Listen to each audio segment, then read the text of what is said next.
నమస్తే welcome to click TV news నేను KV ముందుగా హెడ్లైన్స్ తండ్రి వైఎస్ రాజశేఖర రెడ్డి ప్రారంభించిన పనులు చేయలేని జగన్ వారసుడు ఎలా అవుతారంటూ ప్రశ్నించిన APCC chief YS Sharmila AP CM Jagan అర్జునుడు కాదు భస్మాసురుడంటూ ఆరోపించిన టీడీపీ అధినేత చంద్రబాబు నాయుడు న్యూజివీడు టీడీపీ టికెట్ పార్థసారథి కంటూ మీడియాలో వైసీపీ తప్పుడు ప్రచారాలు చేస్తోందని ఆరోపించిన ముద్దరబోయిన సీఎం జగన్ ఉత్తరాంధ్రకు ఏం చేశారో ప్రజలకు తెలియజేయాలని సవాల్ విసిరిన మాజీ మంత్రి గంటా శ్రీనివాసరావు.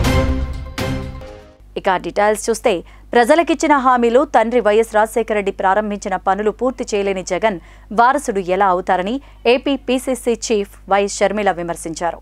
తిరుపతిలో నిర్వహించిన కాంగ్రెస్ కార్యకర్తల సమావేశంలో ఆమె మాట్లాడారు.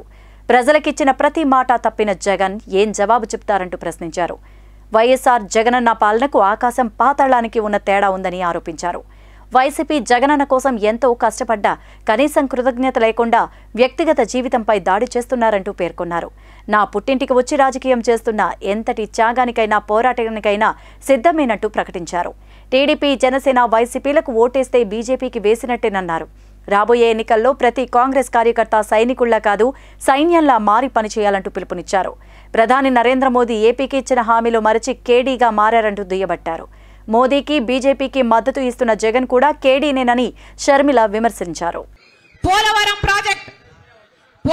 ప్రాజెక్టు జాతీయ హోదా ఇచ్చి 90% నిధులు మేమే ఇస్తామన్నారు. మరి ఏమైంది? మా పోలవరం ప్రాజెక్ట్ ఇంకా పూర్తి కాలేదు అంటే మీరు కేడీ కాకపోతే మీరు మోడీ ఎలా అవుతారు అని ప్రాంత రాష్ట్ర ప్రజలు ప్రశ్నిస్తున్నారు. 10 సంవత్సరాలైనా ఇంతవరకు మాకు రాజధాని లేదు. చంద్రబాబు గారేమో అమరావతి రాజధాని అని సింగపూర్ చేస్తానని 3D గ్రాఫిక్స్ సినిమాలు చూపించాడు. జగనన్న గారేమో మాకు 1 సరిపోదు మాకు 3 కావాలి అని మొత్తం గందరగోళం చేశారు. ఆఖరికి మనకు ఒక్క రాజధాని కూడా లేదు, ఒక్కటి కూడా ఒక మెట్రో లేదు, విశాఖపట్నంలో లేదు, విజయవాడలో లేదు.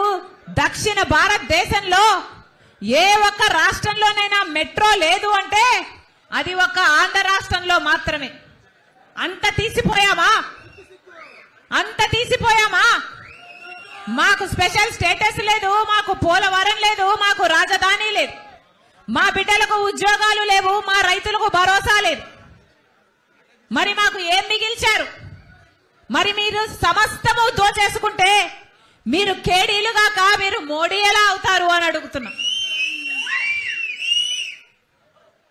మన రాష్ట్రానికి ఇంత అన్యాయం చేసినా కూడా, మోడీ గారు మన రాష్ట్రానికి ఇంత అన్యాయం చేసినా కూడా, వెన్నుపోటు కాదు కదా మన కడుపులో పొడిచినా కూడా, ఇప్పుడున్న అధికారంలో ఉన్న వైసీపీ పార్టీ అయినా ప్రతిపక్షంలో ఉన్న టీడీపీ పార్టీ అయినా మొత్తం మోడీకే ఉడిగలు చేస్తున్నారు, వారికే బానిసలయ్యారు.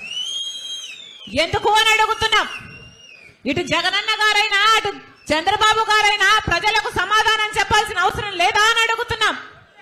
మోడీ మనకు ఏం చేశాడని మీరు బానిసలయ్యారు? మోడీ మనకు ప్రత్యేక హోదా ఇస్తే బీజేపీ పార్టీతో మీరు దోస్తీ చేయండి, ప్రజలు కూడా హర్షిస్తారు. మనకు పోలవరం ప్రాజెక్టు బీజేపీ పార్టీ ఇచ్చుంటే మీరు అదే బీజేపీ పార్టీకి బానిసలు కాండి, మాకు అభ్యంతరం లేదు. మనకు ఒక రాజధాని ఇచ్చుంటే సీఎం వైఎస్ జగన్ అర్జునుడు కాదు భస్మాసురుడంటూ టీడీపీ అధినేత చంద్రబాబు నాయుడు ఆరోపించారు. నెల్లూరులో టీడీపీ ఆధ్వర్యంలో నిర్వహించిన రా కదలిరా కార్యక్రమంలో ఆయన మాట్లాడారు. నిరుద్యోగంలో ఏపీ 24% అగ్రస్థానంలో ఉందని పేర్కొన్నారు. రైతు ఆత్మహత్యలతో రాష్ట్రం అగ్రభాగాన ఉండడం విచారకరమన్నారు. మద్యం పేరుతో పేదల రక్తాన్ని తాగే వ్యక్తి జగన్కు వైసీపీ రివర్స్ పాలనకు ప్రజలు రివర్స్ గిఫ్ట్ ఇచ్చే రోజులు దగ్గరలోనే ఉన్నాయంటూ స్పష్టం చేశారు. టీడీపీ అధికారంలోకి వచ్చిన తర్వాత ప్రతి ఒక్కరికి ఉపాధి కల్పిస్తామని పేర్కొన్నారు. 5 ఏళ్లలో రాష్ట్రంలో 20 లక్షల ఉద్యోగాలు ఇస్తామని వెల్లడించారు. మద్యం పేరుతో పేదల రక్తాన్ని తాగే వ్యక్తి జగన్కు వైసీపీ రివర్స్ పాలనకు ప్రజలు రివర్స్ గిఫ్ట్ ఇచ్చే రోజులు దగ్గరలోనే ఉన్నాయని స్పష్టం చేశారు. వాళ్ళందరినీ చూస్తే నాకు అనిపిస్తుంది రాష్ట్ర రాజకీయాల్లో ఎప్పుడు కూడా నెల్లూరు జిల్లాకు ఒక ప్రత్యేకత ఉంది. అలాంటి సింహపురిలో రా కదిలి రా అంటే మీరు సింహంలాగా గర్జిస్తూ ఇక్కడికి వచ్చారు. మాకు కూడా కొంత ఆలస్యం అయింది దారిలో. ఎక్కడ చూసినా జనమే జనం, రోడ్లన్నీ కూడా బ్లాక్ అయిపోయినాయి. అందుకే కొంత ఆలస్యంగా కూడా వచ్చాం. కానీ మంచి మధ్యాహ్నం మీ ఉత్సాహం చూస్తా ఉంటే అనుమానమే లేదు, 10 సీట్లు 2 పార్లమెంట్లు మనవే. తెలుగుదేశం జనసేన కూటమి ఈ జిల్లాలో కాదు రాష్ట్రంలో కూడా మనం గవర్నమెంట్ ఫామ్ చేయాల్సిన అవసరం ఉంది. ఇది చారిత్రక అవసరం అని చెప్పి కూడా నేను మీకు తెలియజేస్తున్నా. ఇక్కడే ఇప్పుడు శ్రీధర్ రెడ్డి గారు మాట్లాడారు, పక్కనే ఆనం రామనారాయణ రెడ్డి గారు ఉన్నారు. ఈరోజు మీరు చూస్తే జగన్మోహన్ రెడ్డి నువ్వు చేసేది తప్పని గళమెప్పిన వ్యక్తులు ఈ జిల్లా నుంచే రావడం చాలా సంతోషం అని చెప్పి కూడా నేను మీకు తెలియజేస్తున్నా. ఎక్కడ ప్రారంభం కావాలి. న్యూజివీడు టీడీపీ ఎమ్మెల్యే టికెట్ విషయంలో సోషల్ మీడియాలో వైసీపీ నాయకులే అసత్య ప్రచారాలు చేస్తున్నారంటూ న్యూజివీడు టీడీపీ ఇన్ఛార్జ్ ముద్దరబోయిన వెంకటేశ్వరరావు మండిపడ్డారు. న్యూజివీడులో ఏర్పాటు చేసిన మీడియా సమావేశంలో ఆయన మాట్లాడుతూ న్యూజివీడు టీడీపీ టికెట్ను వైసీపీ ఎమ్మెల్యే కొలుసు పార్థసారథికి కేటాయించారు. వైసీపీ నేతలు మీడియాలో ప్రచారం చేయడం సిగ్గుచేటన్నారు. టీడీపీ అధినేత చంద్రబాబు నాయుడు తనకు న్యూజివీడు టికెట్ విషయంలో హామీ ఇచ్చారని, చంద్రబాబు తనను మోసం చెయ్యరు అంటూ తెలిపారు.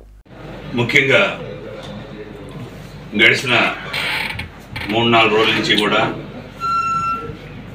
తెలుగుదేశం పార్టీలో మరి ఎవరైతే పెనంలూరు నుంచి గతంలో వైసీపీ పార్టీకి పోటీ చేసినటువంటి పార్థసారథి గారు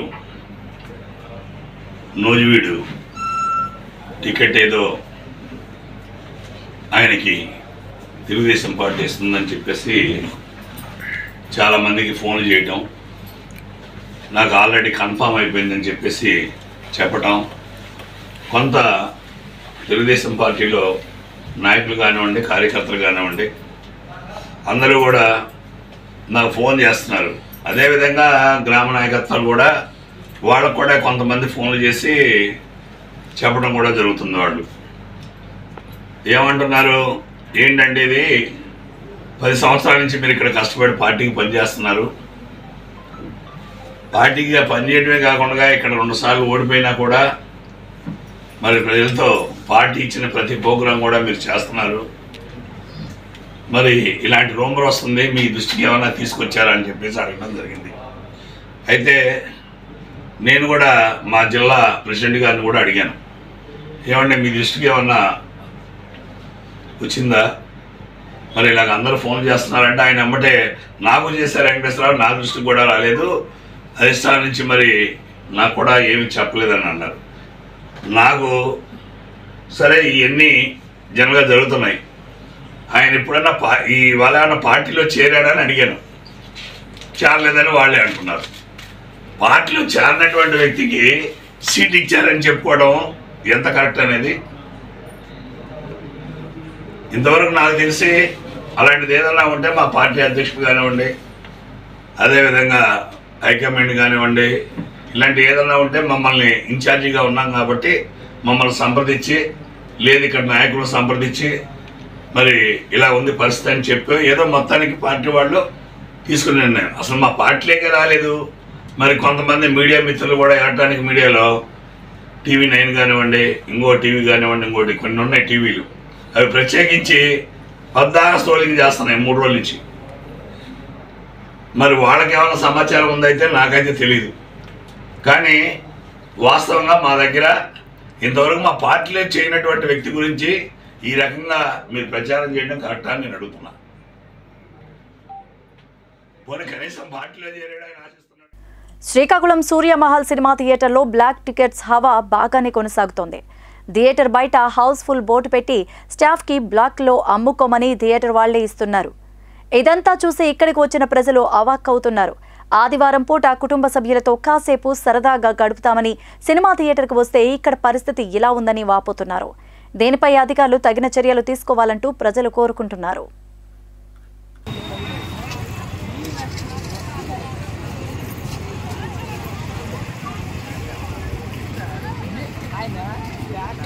చల్లమంటున్నాడు మనోడు, చల్లమంటున్నాడు కౌంటర్ అతను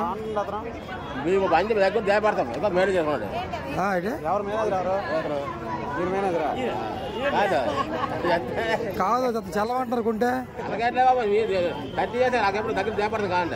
అలా కాదు అంటే మాకు కొంట ఓకే ఆరు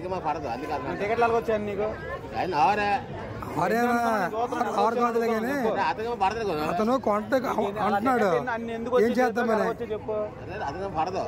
అది పక్కన పెట్టండి. కొంట చల్లమంటాడు అతను. కొంట పరిస్థితి మేము కొంట పరిస్థితి కొంట చల్లమంటారు అతను.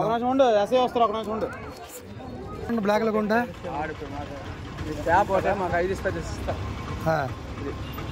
మరి బ్లాక్ లో కొంట చల్లమంటున్నాడు. బ్లాక్ లో అమ్ముకోమని దేనికి అమ్ముకోవడం మేము ఇక్కడ కష్టపడి బ్యాగ్ అమ్ముకోమని అంటే మాకు ఇచ్చిన 5 ఇస్తారు. మాకు వచ్చింది ఒక 10 వస్తుంది. థియేటర్ పాటు హౌస్ఫుల్ బోర్డు పెడుతున్నారు. బ్లాక్ లో స్టాఫ్ కి ఇవ్వకపోతే ఎదగురు స్టాఫ్ కి ఇవ్వకపోతే మేము ఎందుకు ఇక్కడ బతుకు స్టాఫ్ సపోర్ట్ చేస్తున్నాం. అది ఓనర్ విశాఖ పైనాపిల్ కాలనీలో ఉన్న వైశాఖి దివ్యాంగ విద్యార్థి సేవా చారిటబుల్ ట్రస్ట్ 15వ వార్షికోత్సవం సీఎంఆర్ ఫంక్షన్ హాల్లో ఘనంగా జరిగింది. ఈ ట్రస్ట్లో ప్రభుత్వ సంస్థల్లో ఉద్యోగస్తులు పదవీ విరమణ అనంతరం ఆ నలుగురు సినిమాతో స్ఫూర్తి పొంది దివ్యాంగులకు సేవ చేయాలనే స్ఫూర్తితో 2004లో వీరంతా కలిసి చారిటబుల్ ట్రస్టును స్థాపించారు. ముఖ్య అతిథులుగా retired telecom advisor P Nagaraju, Union Bank chief manager Bhaskar Patnaik, physically challengers welfare additional director J Madhavi ముఖ్య అతిథులుగా కార్యక్రమానికి హాజరై విద్యార్థులకు మేమున్నామంటూ భరోసా ఇచ్చారు. ఉత్తరాంధ్ర నుంచి 15 పాఠశాలలకు చెందిన 400 మంది దివ్యాంగ విద్యార్థులు పాల్గొన్న ఈ కార్యక్రమంలో 250 మందికి టైటాన్ బ్రెయిన్ రిస్ట్ వాచీలు, పబ్లిక్ పరీక్షలు పాల్గొన్న వారికి టాక్టివ్ వాచెస్ ఇవ్వడం జరిగింది. కార్యక్రమంలో ట్రస్ట్ అధ్యక్షులు ఎం శ్రీమన్నారాయణ, కార్యదర్శి కె సోమేశ్వరరావు, కోశాధికారి కె లక్ష్మీనారాయణలు పాల్గొన్నారు.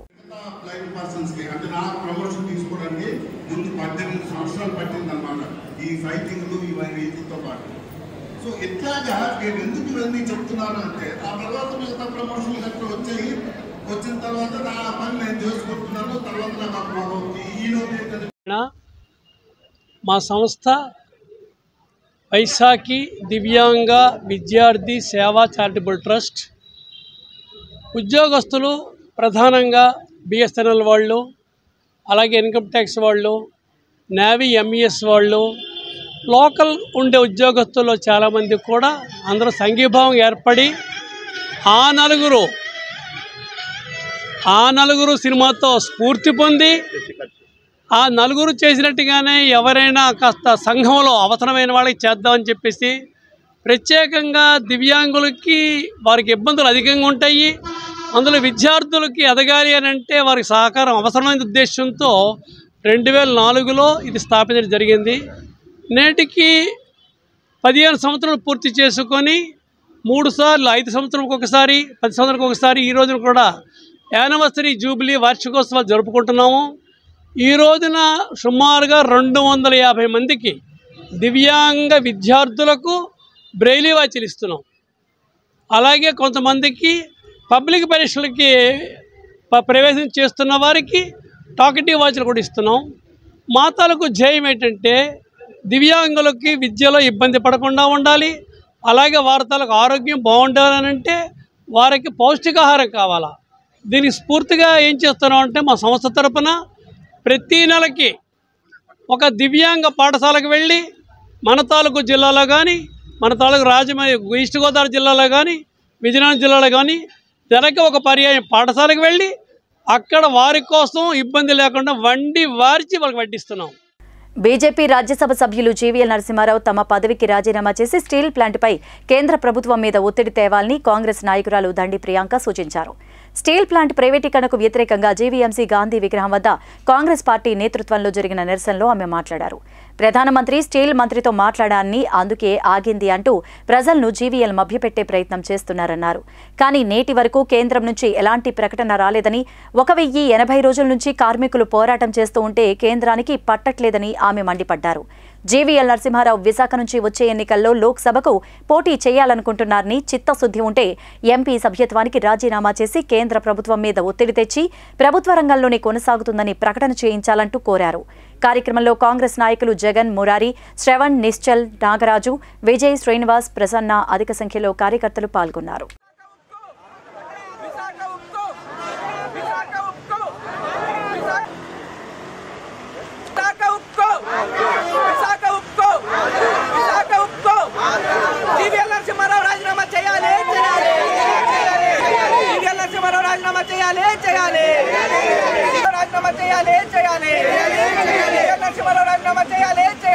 స్పెషల్ కేటగిరీ స్టేటస్ రావాలన్నా, వైజాగ్ రైల్వే జోన్ రావాలన్నా, పోలవరం నిర్మాణం పూర్తవ్వాలన్నా కూడా కాంగ్రెస్ పార్టీ వల్లనే సాధ్యం. రాహుల్ గాంధీ గారు కూడా పవర్లోకి వచ్చిన తర్వాత మొట్టమొదటి సంతకం మన ఆంధ్రప్రదేశ్కి సంబంధించిన ఫైల్ మీదే ఉందని కూడా చెప్పడం జరిగింది. మరి ఈరోజు 1000 రోజులకు పైగా జరుగుతున్న మా విశాఖ ఉక్కు ఉద్యమం కోసం మన విశాఖ వాసులైన తెలుగువారైన జీవీఎల్ నరసింహారావు గారికి ఇది కేంద్ర ప్రభుత్వం వరకు తీసుకెళ్లే బాధ్యత ఆయన మీద ఎంతగానో ఉంది. మోదీ గారికి అర్థమయ్యేలాగా చెప్పే బాధ్యత కూడా ఆయన మీద ఉంది. కాబట్టి ఈరోజు జీవీఎల్ నరసింహారావు గారు మన విశాఖ ఉక్కు కోసం, మన ఆంధ్ర ప్రజల హక్కు కోసం, మన విశాఖ ప్రజల కోసం నిజంగా చిత్తశుద్ధి కనుక ఉంటే ఆయన రాజ్యసభ సభ్యత్వానికి రాజీనామా చేయాలి. ఎందుకంటే ఈరోజు విశాఖ ఉక్కు పరిశ్రమ ప్రొడక్షన్ 40%కి తగ్గిపోయింది. ఈరోజు లోన్లు కూడా మరి ఎక్కడైనా లోన్లు చూసుకుంటే అది ల్యాండ్ మీద ఇస్తారు. కాకపోతే ఈరోజు భూమి కూడా మన విశాఖ ఉక్కు పేరు మీద లేదు, ప్రెసిడెంట్ ఆఫ్ ఇండియా పేరు మీద ఉంది. దానివల్ల మనం లోన్లు కూడా ప్రొడక్షన్ మీద కాకుండా ఓన్లీ ఎక్విప్మెంట్ మీద తీసుకుంటున్నాం. 20,000 కోట్ల అప్పు ఉంది, దానికి 14% ఇంట్రెస్ట్ కడుతున్నాం. కేంద్ర ప్రభుత్వం నుంచి ₹1 కూడా రాలేదు. స్టీల్ ప్లాంట్ నిర్మాణానికి 5,000 కోట్లు మాత్రమే కేంద్ర ప్రభుత్వం ఇప్పటి వరకు ఇచ్చింది. స్టీల్ ప్లాంట్ తిరిగి 40,000 కోట్లు వారికి వెనక్కి ఇచ్చింది. ఈరోజు స్టీల్ ప్లాంట్లో ముఖ్యమైన అపాయింట్మెంట్లు కూడా లేవు. ఈడీలు 15 మంది ఉండాల్సిన చోటున 0 ఉన్నారు. సీజీఎంలు 70 ఉండాలంటే 8 మంది మాత్రమే ఉన్నారు. జీఎంలు 400కు పైగా ఉండాలి, ఈరోజు 200 కన్నా తక్కువ ఉన్నారు. మొన్నటి వరకు డైరెక్టర్ పర్సనల్ లేరు, డైరెక్టర్ ఫైనాన్స్ లేరు, ఈరోజు కూడా డైరెక్టర్ ఆపరేషన్స్ లేరు. మరి అంత ముఖ్యమైన వ్యక్తులు అపాయింట్మెంట్స్ లేకుండా స్టీల్ ప్లాంట్ని మనం ఎట్లాగా నడిపిస్తాం? కాబట్టి ఈరోజు ఎలక్షన్లు కూడా దగ్గరకు వస్తున్నాయి. కాబట్టి కేంద్ర ప్రభుత్వం ఇప్పుడు కానీ మరలా బీజేపీ ప్రభుత్వం కేంద్రంలో అధికారంలోకి వస్తే మన విశాఖ ఉక్కుని డెఫినెట్గా ప్రైవేటీకరణ చేస్తారు. దీనిని ఆపాలంటే ఎలక్షన్ లోపు ఏదైతే జీవీఎల్ నరసింహారావు గారు ఎంపీగా పోటీ చేద్దాం అనుకుంటున్నారో ఆయన సభ్యత్వానికి రాజీనామా చేసి మన విశాఖ ప్రజల బాధని, మన ఆందోళనని, మన కార్మికుల కష్టాలని మోదీ గారి వరకు తీసుకెళ్లాల్సిన బాధ్యత ఆయనకు ఎంతగానో ఉంది. ఆయన రాజీనామా చేసి ఆయన చిత్తశుద్ధి తెలుపుకుంటారని కోరుకుంటున్నాను. లింఫోమాలో వినూత్న అంశాలను అన్వేషించడంలో భాగంగా DLBCLలో కొత్త చికిత్స పొలాటూజుమాబ్ వెడోలిన్ ఆవిష్కరించినట్లు medical oncology doctor Ramavath Dev తెలిపారు. విశాఖలోని ఓ హోటల్లో అడ్వాన్స్ ఇన్ లింఫోయా మేనేజ్మెంట్ అనే అంశంపై సదస్సు నిర్వహించారు. ఈ సందర్భంగా ఆయన మాట్లాడుతూ లింఫోమా కేర్ ల్యాండ్స్కేప్ను రూపొందించడంలో ఆంధ్రప్రదేశ్కు ఈ సమావేశం కీలక ఘట్టమన్నారు. ఈ సదస్సులో 50 మందికి పైగా మెడికల్ ఆంకాలజిస్టులు, హెమటాలజిస్టులు, రేడియేషన్ ఆంకాలజిస్టులు హాజరయ్యారు. లండన్లోని సౌతాంప్టన్ యూనివర్సిటీలో haematology consultant doctor Vivek Radhakrishnan polatuzumab వెడోటిన్తో TLPCL చికిత్స నమూనాను మార్చడం అనే అంశంపై ఉపన్యాసం ఇచ్చారు. రోచే భారతదేశంలో DLBCLలో వినూత్న ఔషధం పొలాటూజుమాబ్ వెడోలిన్ని ప్రారంభించిందని తెలిపారు. ఈ ఆవిష్కరణ ప్రారంభించడం వల్ల గతంలో చికిత్స చేయని DLBCL రోగుల్లో నయమయ్యే అవకాశాలు పెరుగుతాయన్నారు. ఈ సమావేశంలో డాక్టర్లు DSK సాహిత్య, సాయినాథ్ అభిలాష్లు పాల్గొన్నారు. చాలా కామన్ గా వినిపిస్తుంది ఈ మధ్య కాలంలో. And not many people are affordable. Actually చాలామంది క్యాన్సర్ ట్రీట్మెంట్ కంప్లీట్గా తీసుకోలేకపోతున్నారు అనమాట. ఎందుకంటే దానికి ముఖ్య కారణం ఏంటంటే మానిటరీ ఇష్యూస్. సో పేద పేషెంట్స్ ఎవరైతే క్యాన్సర్ ట్రీట్మెంట్ అఫోర్డ్ చేయలేరో వాళ్ళ కోసం అని చెప్పి ఎక్స్క్లూజివ్గా క్యాన్సర్ క్యూర్ ట్రస్ట్ పట్టడం జరిగింది. And chief consultant medical oncologist at Star Hospitals Hyderabad and scientific committee chairman of cancer cure trust. So Dev గారు చెప్పినట్టుగా క్యాన్సర్ క్యూర్ ట్రస్ట్కి డ్యూయల్ ఆబ్జెక్టివ్స్. ఒకటి, చాలామంది పేదవాళ్ళు ట్రీట్మెంట్ కంప్లీషన్ని హెల్ప్ చేయడానికి అదొకటి. రెండోది high quality academic programmes, so that ఈ నాలెడ్జ్ షేర్ చేసుకోవడంతో ట్రీట్మెంట్ అన్నది ఎక్కడ జరిగినా పేషెంట్కి హోమోజనైజ్ అవ్వడానికి. సో ఇందులో భాగంగానే మనం చేస్తున్నది ఈ లింఫోమా అప్డేట్ ప్రోగ్రామ్. సో ఇందులో మనకి మొత్తం రాష్ట్రం నుంచి ఎక్స్పర్ట్స్ రావడం, ఎస్పెషల్గా ఈ ప్రోగ్రామ్ యొక్క హైలైట్ ఏంటంటే మనకి డాక్టర్ వివేక్ రాధాకృష్ణ గారు మనకి ఈ ప్రోగ్రాంలో పార్టిసిపేట్ చేయడం. మద్యపాన నిషేధం అమలు చేసి 2024 ఎన్నికలకు వెళతానంటూ హామీ ఇచ్చిన జగన్ ఎందుకు అమలు చేయలేదని శాసనసభ మాజీ సభ్యులు దక్షిణ నియోజకవర్గ తెలుగుదేశం పార్టీ ఇన్ఛార్జి కండి బాబ్జీ ప్రశ్నించారు. టీడీపీ జిల్లా కార్యాలయంలో నిర్వహించిన మీడియా సమావేశంలో మాట్లాడారు. 3 లక్షల మంది కాదు 30,000 మంది జగన్ సభకు వచ్చారని ఎద్దేవా చేశారు. విశాఖ రాజధాని గురించి సభలో ఎందుకు మాట్లాడలేదంటూ ఆయన జగన్ను ప్రశ్నించారు. ఎస్ఈజెడ్లో టీడీపీ మంజూరు చేయించిన కంపెనీలను జగన్ తన ఘనతగా చెప్పుకుంటున్నారని, దేవుడు దయ ఉండాలని అంటూనే అదే దేవుడికి చెందిన సిబిసిఎన్సి స్థలాలను దోచి వాటాలుగా పంచిపెట్టలేదా అంటూ దుయ్యబట్టారు. ఇటువంటి పనులు చేస్తే ఏ ముఖం పెట్టుకుని ప్రజలు ఓట్లు వేస్తారని మండిపడ్డారు. కల్తీ మద్యం గంజాయి ఏర్లై పారుతుంటే నీకు కళ్ళు కనిపించలేదా? నువ్వు ఎట్లా మాట్లాడావు? ఈవేళ ఓట్లాడడానికి వచ్చావు. ముఖ్యంగా నువ్వేం చేస్తున్నావో నీకు తెలియట్లేదు. కురివింద గింజ తన గుద్ద కింద మచ్చ ఉంటుంది, దానికి కనబడదు, కానీ అది ఊరందరినీ నీకు మచ్చ ఉంది, నీకు మచ్చ ఉంది అని చెప్తూ ఉంటుంది. అట్లా ఉంది నీ పరిస్థితి ఈరోజు. మీరు ఈవేళ చాలామందికి చెప్పారు, నా ఎస్సీలు, నా బీసీలు, నా మాట ఆడితే ఇదే మాట్లాడతావు. వాళ్ళకి ఏమి ఇచ్చావు? ఈవేళ పనిముట్లు అన్నావు నువ్వు. ఎవరికి ఇచ్చావు నిన్న? ఇప్పుడు గ్రామాల్లో రైతు భరోసా కేంద్రాలు పెట్టావు. ఏ రైతు భరోసా ఈ ఉత్తరాంధ్రలో నీ టీంని ఎవరినైనా పంపించండి, మేము వస్తాం.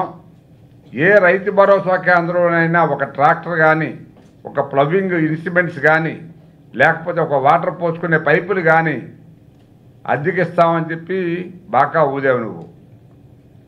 ఆ రైతు భరోసా సెంటర్లే చాలా గ్రామాల్లో పునాదులు వేసి డబ్బులు లేక నీ కార్యకర్తలు మొదలుపెట్టి అన్నమో రామచంద్ర అనవసరంగా 15 లక్షలు 20 లక్షలు పెట్టేసి నువ్వు బిల్లులు ఇవ్వక సూసైడ్ చేసుకునే పరిస్థితి వచ్చింది. ఈవేళ మేము అడుగుతున్నాం, నువ్వు విశాఖపట్నం వచ్చి నిన్న మీటింగ్ పెట్టి విశాఖపట్నం గురించి నువ్వేం మాట్లాడావు?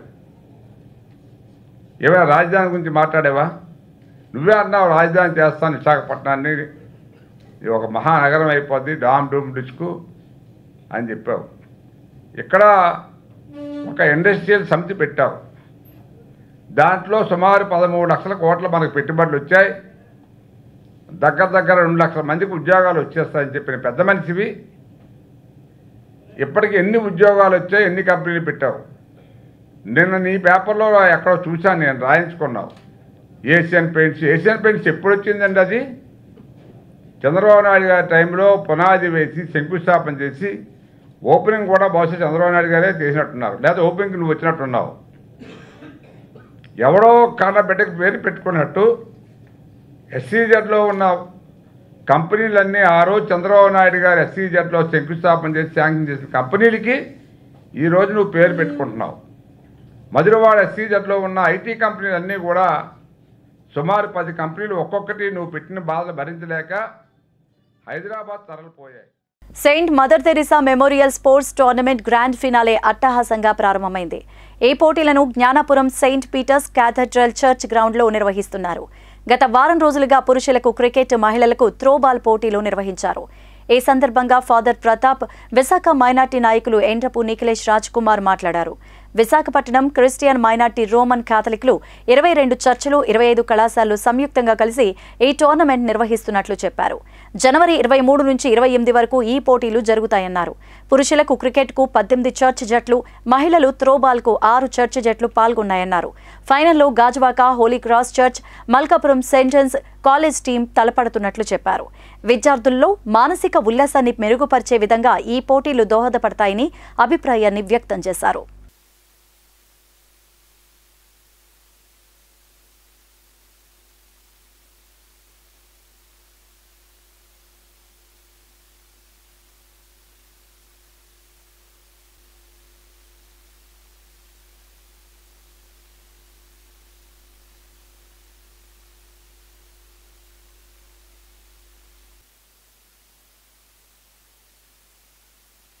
మరియు మల్కాపురంలో ఉన్న సెయింట్ ఆన్స్ కాలేజ్ టీం రెండు కూడా ఫైనల్స్ చేరుకున్నాయి. ఆ రెండు టీములకి కూడా అభినందనలు తెలియజేస్తూ మధ్యాహ్నం మరి క్రికెట్ ఫైనల్స్ ఉన్నది. సెయింట్ పీటర్స్ చర్చ్ జ్ఞానాపురం మరియు మల్కాపురం సెయింట్ జోసెఫ్ చర్చ్ ఈ రెండింటి మధ్య ఫైనల్స్ నిర్వహించబడుతున్నాయి. అనేక మంది యువకులు 5 రోజులుగా ఈ గ్రౌండ్స్లో ఉత్తేజంగా ఆటల్లో పాల్గొంటూ ఒకరితో ఒకరు ఇంటరాక్షన్ అవుతూ మరి చక్కని వాళ్ళ యొక్క ఫిజికల్ డెవలప్మెంట్, హెల్తీ డెవలప్మెంట్ మరియు గేమ్స్ అండ్ స్పోర్ట్స్లో వాళ్ళ యొక్క ఇంటరాక్షన్స్లో చక్కగా పాల్గొన్నారు. ఈ ఫైనల్స్ కూడా ఇప్పటికే చాలామంది ప్రజలు, ప్లేయర్స్ ఇక్కడ చేరున్నారు. మధ్యాహ్నం జరిగే ఫైనల్స్ క్రికెట్ కూడా చాలామంది వీక్షిస్తూ మరి అయిపోయిన వెంటనే ఈవినింగ్ 3:30కి ప్రైజెస్ డిస్ట్రిబ్యూషన్, కప్ డిస్ట్రిబ్యూషన్ ఉంటుంది.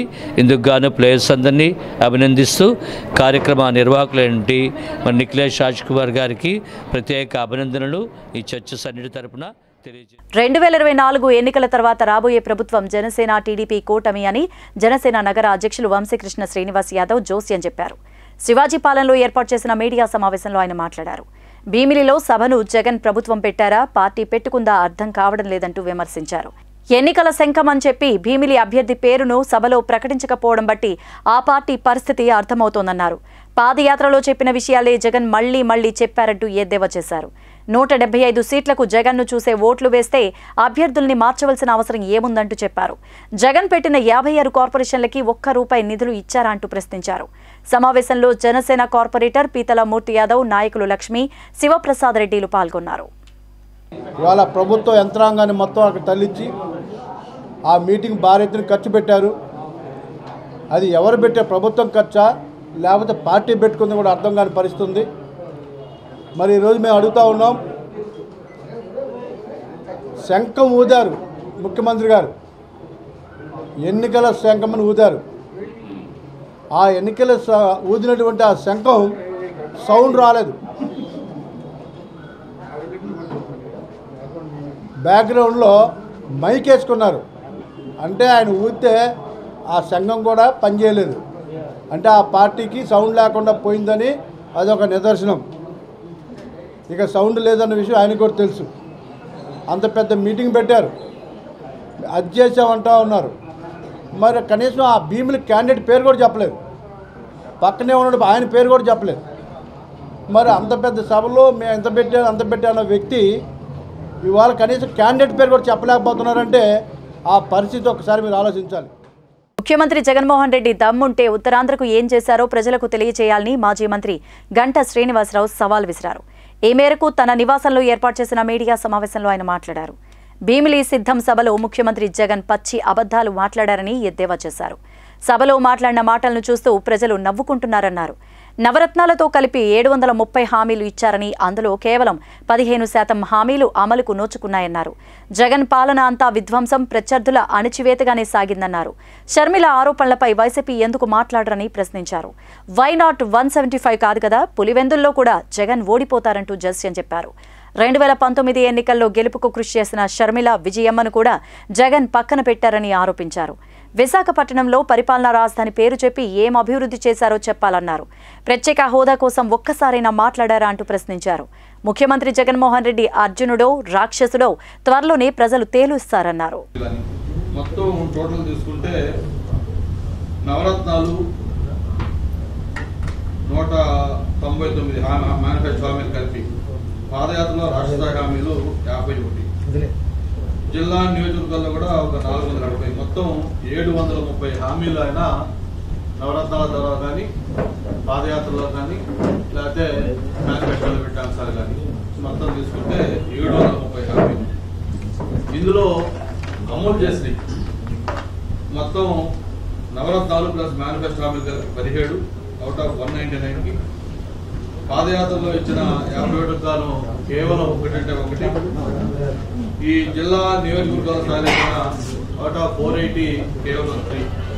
అంటే మొత్తం తీసుకుంటే కేవలం 15% ఆయన హామీల్లో అమలైంది. అంటే 85% టోటల్ ఆయన హామీలు ఫెయిల్ అయినాయి.